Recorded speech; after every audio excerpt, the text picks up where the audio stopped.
ये वही प्रदेश है भैया जहाँ पे पुल हवा में गिर जाता है, बांध को चूहे उतर जाते हैं। कि हम अपने आम ड्रोन को हम सुरक्षित नहीं कर सकते, पर हम देश को सुरक्षित करने हम जाएंगे। हकीकत है विजनलेस है ये सरकार। भाई संविधान के अलावा कोई और विकल्प है इस देश को चलाने का?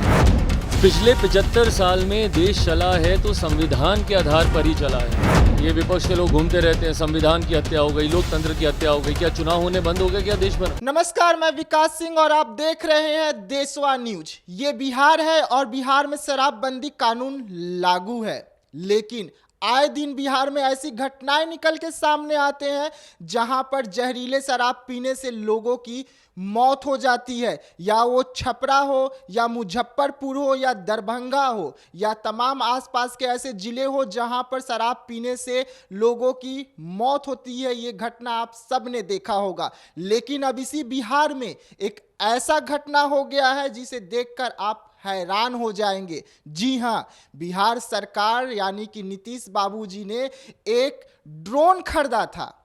वो ड्रोन का कीमत 60 लाख बताया जा रहा है और ये ड्रोन इसलिए खरीदा गया था क्योंकि दियरा इलाके में जो शराब की भट्टियां चलती है, जहरीले शराब का उत्पात होता है, उस पर पहली नजर रखा जाए। लेकिन वो ड्रोन ही चोरी हो गया। जी हां, सही सुना आपने, ड्रोन चोरी हो गया है और अब बिहार सरकार के जो मंत्री हैं वह कह रहे हैं कि ड्रोन तकनीकी वजह से चोरी हो गया। और अब इस तकनीकी वजह पर चिराग पासवान का बड़ा बयान निकल के सामने आ रहा है। क्या कुछ कह रहे हैं चिराग पासवान, पहले ये सुनिए। हम लोग एक ऐसे प्रदेश से हम लोग आते हैं, इसीलिए तो भाई प्रदेश बदनाम होता है ना। क्यों बदनाम हो रहा है? इसीलिए बदनाम हो रहा है। आपने अपने कानून के संरक्षण के लिए जिस चीज़ को आपने खरीदा उसी का ही आप संरक्षण नहीं कर पाए। ये वही प्रदेश है भैया जहाँ पे पुल हवा में गिर जाता है, बांध को चूहे उतर जाते हैं। और यही कारण है कि बिहार बदनाम होता है, यही कारण है कि बिहारी बदनाम होते हैं। और इस छवि को सुधारने के लिए मुख्यमंत्री जी के पास फुर्सत है नहीं। वो देश भर में किस मॉडल के साथ घूमने जाएंगे भैया कि हम अपने आम ड्रोन को हम सुरक्षित नहीं कर सकते, पर हम देश को सुरक्षित करने हम जाएंगे? किस मॉडल के साथ देश का नेतृत्व करने की सोच के साथ मुख्यमंत्री दरवाजे दरवाजे अर्जी लेकर जा रहे हैं?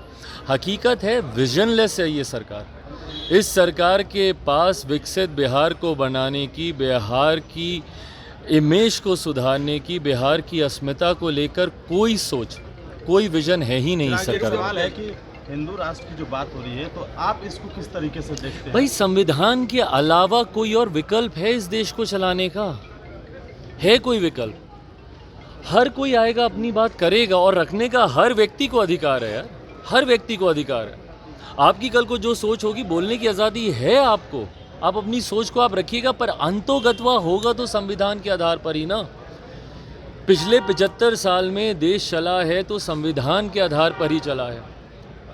लोग दुनिया भर का जाके ढिंडोरा पीट लें, ये विपक्ष के लोग घूमते रहते हैं, संविधान की हत्या हो गई, लोकतंत्र की हत्या हो गई, क्या चुनाव होने बंद हो गए क्या देश भर में? क्या संविधान का अपमान करके राजनीतिक दलों ने अपने अपने कानून बनाने शुरू कर दिए? भाई संविधान से सब बंधे हुए हैं। हर धर्म के लोग आएंगे, अपनी बातों को रखेंगे, स्वाभाविक है वो, पर अंतोगत्वा देश चलेगा तो सिर्फ और सिर्फ संविधान के आधार पर ही चलेगा, उसके अलावा कोई विकल्प ही नहीं है। जी हां, तो सुना आपने कि किस तरीके से चिराग पासवान बिहार सरकार पर जमकर हमला कर रहे हैं और कह रहे हैं कि ये वही बिहार है जिस बिहार में पुल हवा में गिर जाता है और बांध को चूहा कुतर देता है। और इस बिहार का विकास तो कर नहीं सके, लेकिन नीतीश बाबू का सपना बहुत बड़ा है और वह अपना सपना पूरा करने के लिए दूसरे के दरवाजे दर दर भटक रहे हैं। देश और दुनिया की तमाम खबरों के लिए बने रहिएगा देशवा न्यूज के साथ। तब तक के लिए मुझे दीजिए इजाजत। धन्यवाद। सिर्फ खबर दिखाना देशवा न्यूज का मकसद नहीं, देशवा न्यूज की कोशिश है कि समाज की सूरत बदलनी चाहिए। देशवा न्यूज पर वीडियो देखने के लिए लाइक करें, सब्सक्राइब करें, साथ ही बेल आइकन दबाना न भूलें।